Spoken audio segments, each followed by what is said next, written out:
All type tips and blog video চ্যানেলের পক্ষ থেকে বন্ধুরা আপনাদের জানাই অসংখ্য ধন্যবাদ এই ভিডিওটি স্টার্ট করার জন্য। আজকের আমার ভিডিওর মূল বিষয় হলো মাথা যন্ত্রণা। মাথা যন্ত্রণা অনুভূতি পাননি এমন মানুষ হয়তো নেই। কখনো না কখনো মাথা যন্ত্রণার অনুভূতি পেয়েছেন। কিছু মানুষের একটু বেশি মাথা যন্ত্রণা হয় আর কিছু মানুষের একটু কম হয়।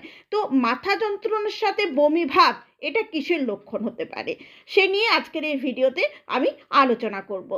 ভালো লাগলে বন্ধুরা অতি অবশ্যই একটা লাইক দেবেন। যদি দেখছেন নতুন বন্ধুরা অবশ্যই চ্যানেলটিকে সাবস্ক্রাইব করে রাখুন, কারণ এই চ্যানেলে আপনারা সমস্ত বিষয়ের ওপরে আলোচনা পাবেন। চলুন আমি মূল টপিকের ওপরে আলোচনা করি।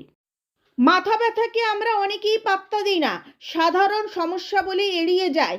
কিন্তু সব সময় মাথা ব্যথা মানেই সাধারণ সমস্যা নয়, এর পেছনে থাকতে পারে অন্য কারণ।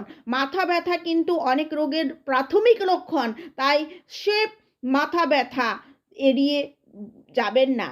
এটাকে শুধুই সাধারণ মাথা ব্যথা বলে এড়িয়ে যাবেন না। অনেক সময় এই ব্যথার কারণ কিন্তু মস্তিষ্কের টিউমার বা ব্রেন সিস্ট হতে পারে, তাই আপনাদের সতর্ক করার জন্যই আজকের আমার এই ভিডিওটি।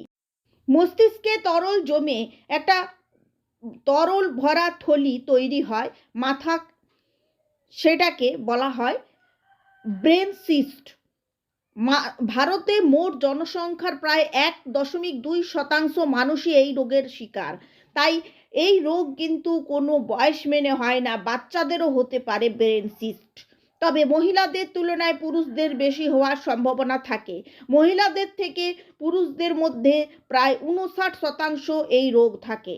কিন্তু ব্রেন সিস্টের লক্ষণ কি হবে সেটা সম্পূর্ণভাবে নির্ভর করে অবস্থান এবং আকারের উপরে। ছোট সিস্ট হলে কোনো উপসর্গ দেখা দেয় না, যেমন যেই আকারে সেটা বড় হয় তখনই দেখা দেয় একাধিক সমস্যা।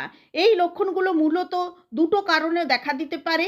একটি হলো ব্রেন সিস্টে চাপ দিলে অথবা সেরিব্রোস্পাইনাল ফ্লুইডের যে স্বাভাবিক চলন সেটা বাধাপ্রাপ্ত হলে এই ব্যথা হয়ে থাকে। সেরিব্রোস্পাইনাল ফ্লুইড হলো এক ধরনের প্রতিরক্ষামূলক তরল যা মস্তিষ্কের আশেপাশে একটি কুশন তৈরি করে রাখে, যা কোনো আঘাতের হাত থেকে মস্তিষ্ককে বাঁচায়। সিস্ট হলো তার মূল লক্ষণ হলো মাথা ব্যথা, আর এই ব্যথা যদি দীর্ঘস্থায়ী হয় এবং দিন দিন বাড়তে থাকে তাহলে অবশ্যই চিকিৎসকের পরামর্শ নেওয়া উচিত। সিস্ট হয়েছে কিনা সেটা পরীক্ষা করার জন্য অবশ্যই সিটি স্ক্যান, এমআরআইয়ের মতো একাধিক টেস্ট করানো হয়। আর ব্রেন সিস্ট হলে তাতে রোগীর স্বাভাবিক জীবনযাপন ব্যাহত হয়। অনেক সময় সিস্ট মাথার ভেতরে একদম গভীরে থাকে, তখন ক্রিটিক্যাল অপারেশনের মাধ্যমে সেটাকে বাদ দেওয়া হয়। তাই মাথা ব্যথার সাথে বমি ভাব এই সমস্ত লক্ষণগুলোকে অবহেলা করবেন না। দীর্ঘদিন যদি এই সমস্যায় রয়েছেন অতি অবশ্যই ডক্টরের শরণাপন্ন হন। All type tips and blog video চ্যানেলের পক্ষ থেকে এতক্ষণ পর্যন্ত আমার সাথে থাকার জন্য আপনাদের জানাই অসংখ্য ধন্যবাদ। আর নতুন টপিকের সঙ্গে দেখা হবে নেক্সট ভিডিওতে।